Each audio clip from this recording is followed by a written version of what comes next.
Alright, I kind of thought this would be a cool update video for you guys with the Traxxas X-Maxx. As you can see, I have the whole thing, the whole rear part disassembled. As you can see, all the parts that are over there. The X-Maxx is, the whole rear is taken out. But here's what not to do. Now, I ended up going into doing an update with this RC. It's supposed to be for the spiral differentials. Let me give you the part number. It's 7777X. That would be the rear one, and 7778X, and that will be for the front one. So I took this all apart where I did not have to split it all apart as of this point. Let me just go and give you the heads up of what it looks like and the comparison between the two. As you can see, it's pretty much flat right there. And I'm going to be changing out that and the pinion on it. And if you're gonna see, these are, see how it spirals out right here? So it should be definitely a cool little upgrade with the RC. So I'm pretty much giving you a heads up what not to do. I mean, cool for you to come across and say, hey, you know what? Let me see what the internal workings is on the X-Maxx. It's not worth it. So let me keep on working and see what transpires. Alrighty, so I disassembled the whole diff, and as you can see, I already put the rubber sealant right there. But I decided, you know what, I'm not going to be doing this back and forth with taking the RC apart. So I ended up going with a company called Hot Racing. And this is the aluminum diff cup for the X-Maxx. Part number is XMX11X06. So I'm going to take this apart. As you can see, it's pretty much a quick transfer from one to the other. I am using 50K diff lube that I'm going to be throwing in there. I'm going to start cleaning this whole thing up and getting everything set up. So it's not too much taking it apart. I mean, there's 4 screws that go into the top of the diff, and then as you do that, everything slides off. As you can see, you have the all the internal parts of the diff that is right there.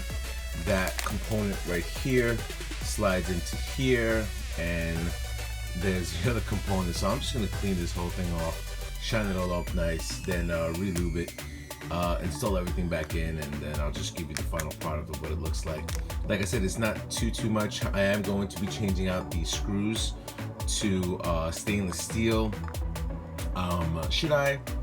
Possibly not. I mean, it's definitely preference, but I'm gonna do it for myself. So let's take this whole thing apart and see what the final product is. Alrighty, so I wanted to show you the internal part of the diff with the Hot Racing. So I cleaned pretty much everything out. I am using 50K diff lube that I'm going to be installing there. Be pretty generous, make everything go as smooth as possible, and just go back to the initial integration of all your gearing that's inside. You know, it shouldn't be that difficult. You just go step by step. My personal opinion, if you get the opportunity, take pictures so you know exactly where things go. So let me start filling this up. I'm going to start throwing this all together, and we'll check everything out in a few. Alrighty, so now everything has been assembled. Just to give a few tips on the assembly, just make sure you have enough diff fluid inside your diff. I'm using 50K weight for that. It's pretty nice. I'm not too sure what was initially recommended for the X-Maxx, but that's what I'm using right now. Also, Loctite. You are going to need Loctite, since now this is an aluminum housing.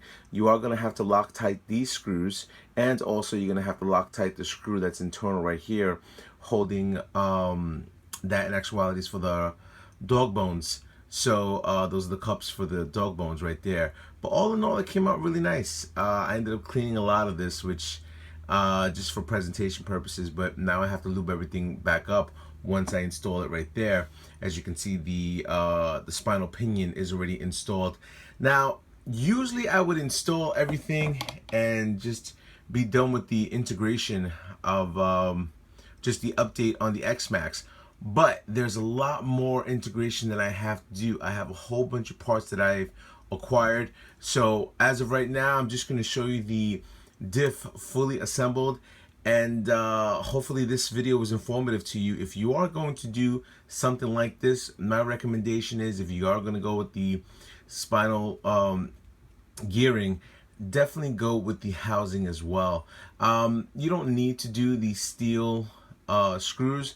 I did it just to do it. A lot of people are going to say to me, oh, you know, it's not as strong. It is what it is. I've done this with a lot of my RCs and I haven't had any issues. So that being said, hopefully this video was informative to you. Rate, comment, subscribe. Until my fellas up in YouTube. Later.